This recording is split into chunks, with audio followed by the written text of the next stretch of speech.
की आजही रस्ते असतील, इतर भौतिक सुविधा असतील, आज पिण्याच्या पाण्याचा प्रश्न असेल, शेतकऱ्यांचे प्रश्न असतील, हे सगळे प्रश्न जर गेल्या 20 वर्षापासून 25 वर्षापासून तेच आहेत, तर निश्चित स्वरूपानं ते ह्या कामामध्ये कमी पडलेत आणि ते काम आजही जनसामान्यांचं, शेतकऱ्यांचं, कष्टकऱ्यांचं झालेलं नाही ह्याची जाणीव निश्चित होते. तुम्हाला विरोध करणारी एक छुपी यंत्रणा निश्चित स्वरूपानं आहे.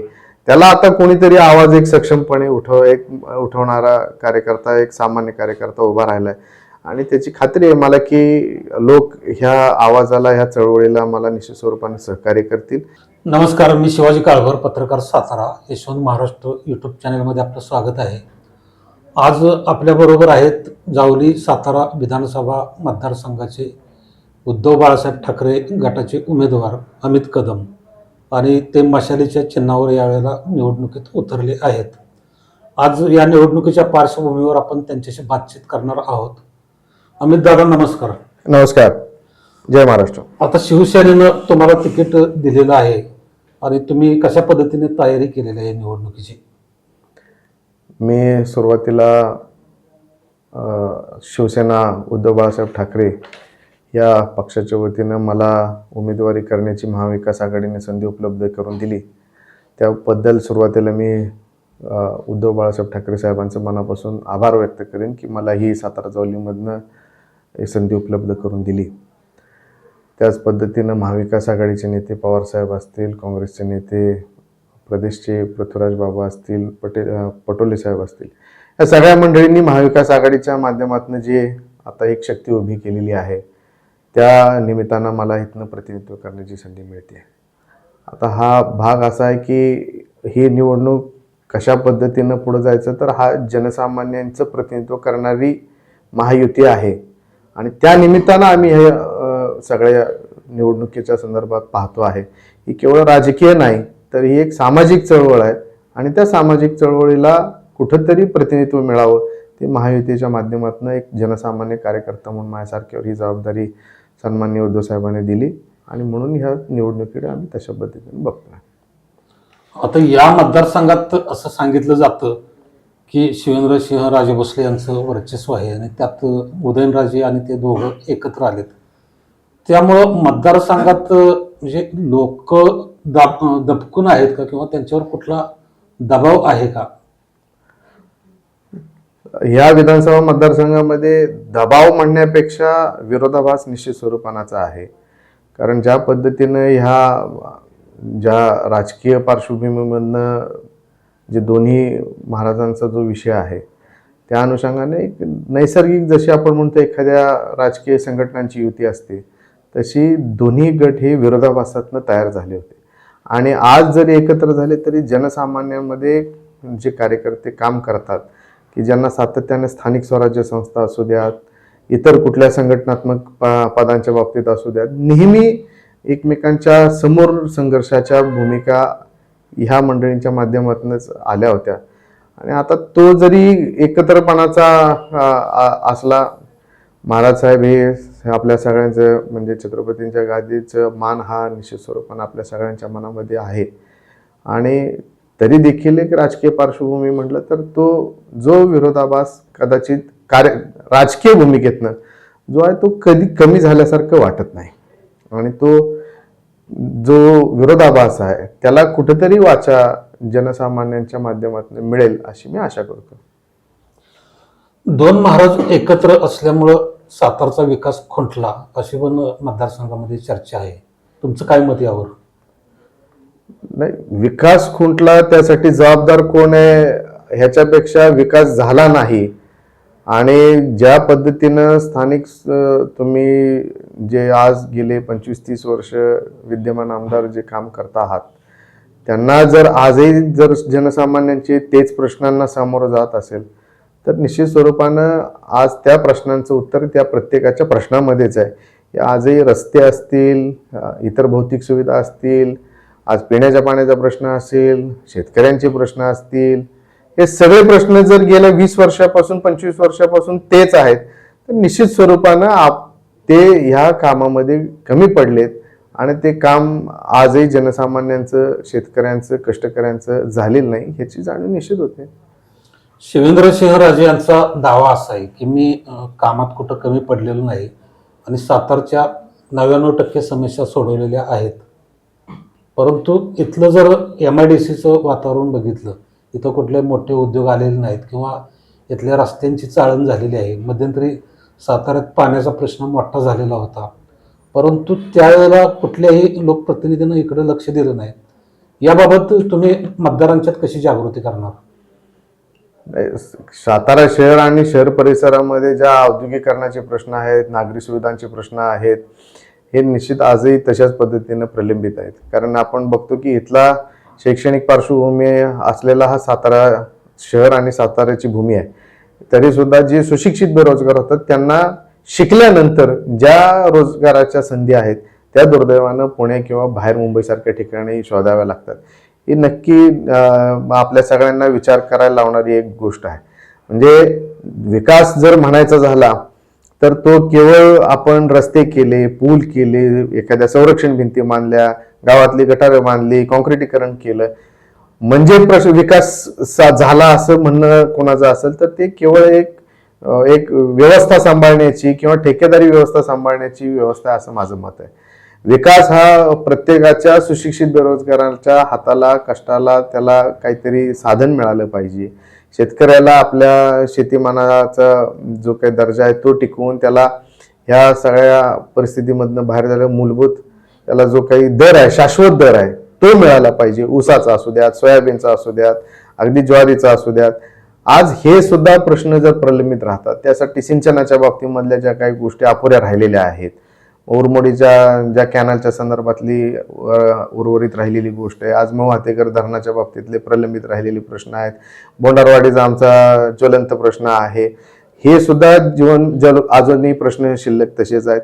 आणि त्याचबरोबर सातारा भूविकास बँकेचे जे किसनवीर सातारा सहकारी साखर कारखान्याला आणि भूविकास बँक आणि स्थानिक पाणी पुरवठा संस्था ह्या माध्यमातून जे करार झाले होते त्या भूविकास बँकेची सुद्धा कर्जमाफ्या इतक्या झाल्या, पण दुर्दैवानं आजही त्यांच्या सातबारावरचे बोजे, कर्जाचे बोजे कमी झालेले नाहीत.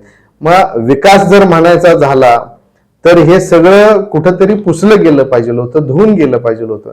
आणि त्यासाठी कुठं संबंधित लोकप्रतिनिधींनी कुठं आवाज उठवलेला मला तरी आजपर्यंत दिसला नाही. आणि त्यामुळं कदाचित ह्या संकल्पना केवळ कोणाची व्यवस्था सांभाळणार, ठेकेदारांची व्यवस्था सांभाळणार असतील तर ती काय विकास म्हणता येणार नाही.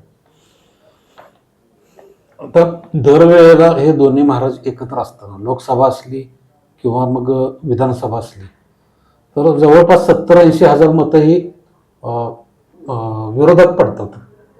समोर कुठलंही सक्षम नेतृत्व नसताना. ह्याच्या आधी दीपक पवारांनी 2 वेळा निवडणूक लढवली, त्यावेळेला पण त्यांना याच्या आसपास मतं मिळाली. आता या वेळेला तुम्ही किती मतांचं टार्गेट ठेवलंय? 1 लाख मतांच्या पुढे तुम्ही जाणार का?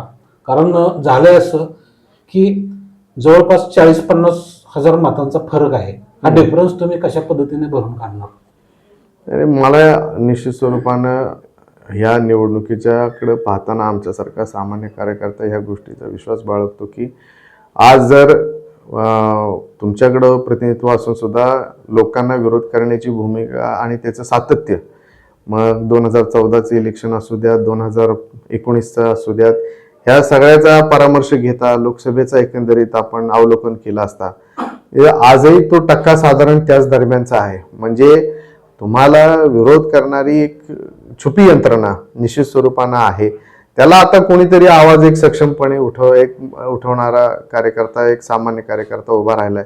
आणि त्याची खात्री आहे मला की लोक ह्या आवाजाला, ह्या चळवळीला मला निश्चित स्वरूपाने सहकार्य करतील आणि लाखाच्या वरचा टक्का निश्चित स्वरूपानं पूर्ण करण्यासाठी आम्ही सातत्यानं प्रयत्नवादी आहोत.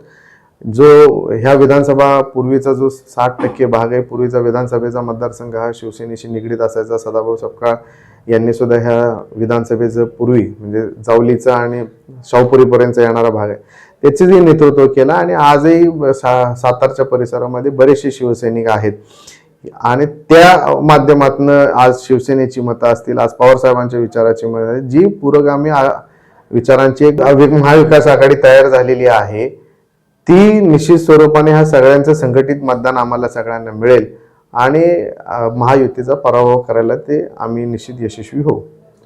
दीपक पवारांच्या बाबतीत कसं काय तुम्ही त्यांची समजूत काढली किंवा चर्चा झाली?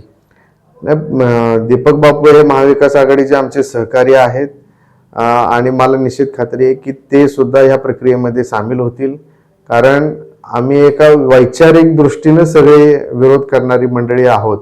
त्यामुळे जरी आज हा राष्ट्रवादीचा पूर्वीचा विधानसभेच्या जागा वाटपातला मतदारसंघ असला आणि तरी सुद्धा आत्ता तो शिवसेनेला मिळाला आणि माझ्यासारख्या कार्यकर्त्याला तिथे संधी मिळाली, पण तरी ह्याचा भाग असा आहे की आम्ही महाविकास आघाडीमधले सगळे कार्यकर्ते एक आहेत. आमच्या सगळ्यांच्या समोर जी महायुतीचे उमेदवार आहेत त्यांचा पराभव करणं हे आम्हाला सगळ्यांना त्याच्यासाठी संघटित लढा उभा करायचा आहे. त्यामुळे तेही आमच्या बरोबर असतील याची मला खात्री आहे. जिल्हा बँक, विधानसभा, जिल्हा बँक, त्याच्यानंतर लोकसभा, या वेळेला जावलीतून शशिकांत शिंदे यांना, म्हणजे ते पूर्वीचे आमदार होते तिथलं, त्यांचा संपर्क थोडासा कमी झाला असेल, परंतु त्यांना मानणारे लोक आहेत. आणि दुसरी गोष्ट की हे दोन्ही महाराज आहेत, शिवेंद्रराजे आणि उदयनराजे, हे शशिकांत शिंदेच्या विरोधात गेले आणि त्यांचा जिल्हा बँकेलाही पराभव केला, विधानसभेलाही पराभव केला. आता शशिकांत शिंदेची जी वैरत्व आहे शिवेंद्रराजेंनी ते उघडपणे घेतलं आणि जावलीत आपलं स्थान मजबूत करायचा प्रयत्न केला, परंतु जावलीमध्ये अजूनही शशिकांत शिंदे यांची ताकद चांगली आहे. याबाबत शशिकांत शिंदेशी तुमचं काय बोलणं वगैरे झालं का? बोलणं तर निश्चित होतच आहे, कारण शिंदे साहेबांच्या नेतृत्वाखाली जावलीच्या वाटचालीमध्ये आम्ही सगळेजण एकत्र काम करत होतो. त्यामुळे साहेबांचं मार्गदर्शन आम्हाला कायमस्वरूपी लाभलेलं आहे. आणि मुळातच आहे की आम्ही महाविकास आघाडीच्या माध्यमातून लढतोय. त्यामुळे पवार साहेबांची जशी आज सातारा जावली विधानसभा ही शिवसेना उद्धव बाळासाहेब ठाकरे यांच्या निमित्तानं माझ्यासारख्या कार्यकर्त्याला जेव्हा संधी मिळते लढण्याची, तेव्हा जेव्हा कोरेगाव विधानसभेचा प्रश्न येतो तेव्हा महाविकास आघाडीच्या वतीनं शिंदे साहेब तिथे लढतात. त्यामुळे आम्ही एकमेकांच्या विचाराने, एकमेकांच्या हातात हात घालूनच ही लढाई लढतो आहे आणि महाविकास आघाडी म्हणून आम्ही ही लढतोय. त्यामुळे त्यांचं सहकार्य, त्यांची मदत ही निश्चित माझ्याकडे मला मिळणार आहे आणि तशा पद्धतीच्या भूमिका साहेबांनी घेतलेल्या आहेत. आता नुकतंच जावलीमध्ये प्रचारात शिवेंद्रसिंहराजेंनी आपण जे पक्ष बदलले त्याबद्दल माकड उड्या हा शब्दप्रयोग वापरला. खरं तर तुम्ही पहिल्यापासून राष्ट्रवादीत होता आणि या निवडणुकीच्या पार्श्वभूमीवर तुम्ही भेटीगाठी घेऊन तिकिटाची मागणी केली. तुम्ही नक्की प्रवेश केलेला होता का, किंवा शिवेंद्रसिंहराजे ज्या पद्धतीनं संभावना करतात की या माकड उड्या होत्या, तर तुमचं यावर काय म्हणणं आहे? नाही, मूळ मुद्दा असा आहे की पक्ष बदलणं ह्याचा नैतिक अधिकार कोणाला प्राप्त होतो? ज्यांनी एखादी भूमिका पहिल्यापासून घेतली आणि ती शेवटपर्यंत आजपर्यंत ज्यांची राहिली त्यांना हा नैतिक अधिकार प्राप्त होतो. त्यांनी स्वतः आपलं अवलोकन करावं की आपण किती पक्ष बदललेले आहेत. मग दुसऱ्यावर एखादं दूषण देताना, दुसऱ्याला विरोधकांना आपण एखादी प्रश्नचिन्ह करताना तेच प्रश्नचिन्ह, तीच उत्तरं आपल्यालाही कदाचित मिळू शकतात. दादा, सातारा शहर आणि आजूबाजूचा जो ग्रामीण परिसर आहे, म्हणजे सातारा तालुक्याचा भाग जो या विधानसभा मतदारसंघात येतो, या भागामध्ये जे वर्चस्व आहे दोन्ही महाराजांचं, या संदर्भात आपण काय स्ट्रॅटेजी केलेली आहे? स्ट्रॅटेजी म्हणण्यापेक्षा आमची भूमिका हीच आहे की सामान्य लोकांच्या मनामधली जी खतखत आहे त्याला आपण कुठेतरी वाचा फोडून द्यायची आणि ती खतखत ही मतामध्ये कशी प्रवृत्त होईल ह्यासाठी आमचा प्रयत्न आहे. आणि आपण जे प्रश्न करता त्याच्यामध्येच बऱ्याचशा गोष्टींची उत्तरं लपलेली आहेत. कारण मागच्या वेळी सुद्धा लोकसभेला जेव्हा शेंद्र्यामध्ये कार्यक्रम झाला त्यावेळेस विद्यमान लोकप्रतिनिधींचे सहकारी जे आहेत त्यांनी उघड वाच्यता केली होती की अशा पद्धतीनं आपण संघटित राहणार आहात का एकमेकांची साथ झाली की उद्याची जी नगरपालिका येणार आहे, उद्याच्या ज्या जिल्हा परिषदा येणार आहेत, की जेव्हा स्थानिक पातळीवरच्या सोसायटी असतील, ग्रामपंचायती असतील, ह्याच्यामध्ये एकमेकांच्या समोर जो संघर्ष कायमस्वरूपीचा राहिलेला आहे मग तोही मिटणार आहे का? आणि मिटणार असेल तर मग त्याच्यामध्ये कोणाकोणाची बळी जाणार आहेत? कारण 50 प्रभागाच्या मध्ये जर त्यातल्या आता त्यांनी सांगावं की कुणाला थांबवणार आहेत विद्यमान नगरसेवकांपैकी किंवा जे इच्छुक मंडळी आहेत. त्यामुळे अशा पद्धतीनं केवळ राजकीय भूमिका ठेवून जर सामान्य लोकांना लढवत ठेवून आपण जर त्यांच्या अडचणी निर्माण वाढवणार असू तर मग नक्की सातारची जनता, सातारचे लोकप्रतिनिधी सुद्धा तेवढेच हुशार आहेत असं माझं स्वतःचं मत आहे. ह्या सगळ्या गोष्टींची त्यांना ही जाणीव आहे की आजचा विधानसभेचा प्रसंग संपला की उद्या त्यांना सुद्धा अनेक गोष्टींना सामोरं जायचे. मग त्यावेळेस कोणती भूमिका घेऊन जायचे ह्याबाबत तेही बिचारी मंडळी सगळी साशंक आहेत. आमच्याशी खासगीमध्ये दोन्ही विचाराची माणसं बोलतात, आमच्याही संपर्कामध्ये बरेचसे जण आहेत. मग त्यावेळेस त्यांच्या मनामधल्या प्रश्नाला उत्तर आम्ही सांगितलं की ह्या प्रश्नाची उत्तर ही तुम्हाला शोधायला लागतील आणि त्यामुळे ती एक खतखत त्यांच्या मनामध्ये आहे की आपलं सुद्धा भवितव्य, एखाद्याचं भवितव्य घडवणं तेव्हा आपल्या स्वतःचं भवितव्य भविष्यात काय राहणार आहे ह्याची एक शंका मला वाटतं की सातारमधल्या आणि सातारा जावली विधानसभा मतदारसंघातल्या सगळ्या कार्यकर्त्यांच्या मनामध्ये निश्चित आहे. सातारा शहरामध्ये काही वर्षांपूर्वी सामाजिक कार्यकर्ते राजेंद्र चोरगे यांनी दोन्ही महाराजांच्या राजकारणाला विरोध करण्याचा प्रयत्न केला. त्याच्यानंतर त्यांना जो त्यांच्या कार्यकर्त्यांकडून त्रास झाला असेल त्यामुळं ते राजकारणातून बाजूला झाले, परंतु समाजकारणात ते आहेत. तर याबाबत त्यांच्याशी काही चर्चा वगैरे तुमची झाली का किंवा त्यांना भेटणार आहात का? समविचारी जे लोक आहेत त्या सगळ्यांशी आमचे संपर्क आणि आमची बोलणी चालू आहे. कारण ही एक चळवळ आहे, ही केवळ राजकीय मतदान प्रक्रिया निवडणुकीची नाही. याच्यामध्ये आपल्याला सगळ्यांना संघटित राहून ह्या गोष्टीची लढाई आपल्याला लढावी लागेल. आणि माझं असं मत आहे की ज्यावेळेस आम्ही सुद्धा काही परिस्थितीमध्ये आता जरी महाराज दोन्ही एकत्र असतील, काही वेळेला काही प्रसंगामध्ये आम्ही सुद्धा श्रीमंत छत्रपती उदयनराजे भोसले यांच्या बरोबरही राहिलो, त्यांचं सहकार्य मला मिळालं. आणि कित्येक प्रसंग असे आहेत की प्रत्येक निवडणूक ही वेगवेगळ्या पार्श्वभूमीवर लढली गेलेली आहे. म्हणजे अनेकदा हे दोन्ही मंडळी संघर्षाला समोर होती आणि अनेक वेळा एकत्र आले असले तरी सुद्धा हा जो संदर्भ आहे हा प्रत्येक निवडणुकीचा फार वेगळा आहे. त्यामुळे त्याचं एकत्रीकरण करून आपण आता ती राजकीय समीकरणं मांडणं तितकंसं ते मला काही असं योग्य वाटत नाहीये. त्यामुळे येणारा काळ आणि परिस्थिती हे निश्चित स्वरूपाने जी सातारची सुज्ञ मंडळी आहेत त्या बाबतीतला निर्णय घेतील. तर हे होते अमित दादा कदम, सातारा जावली मतदारसंघातील उद्धव बाळासाहेब ठाकरे शिवसेनेचे अधिकृत उमेदवार. दादा, आम्हाला मुलाखत दिली त्याबद्दल धन्यवाद. धन्यवाद. जय महाराष्ट्र. आपण आता दुसऱ्या मुलाखतीत पुढच्या व्हिडिओमध्ये भेटू. तोपर्यंत नमस्कार.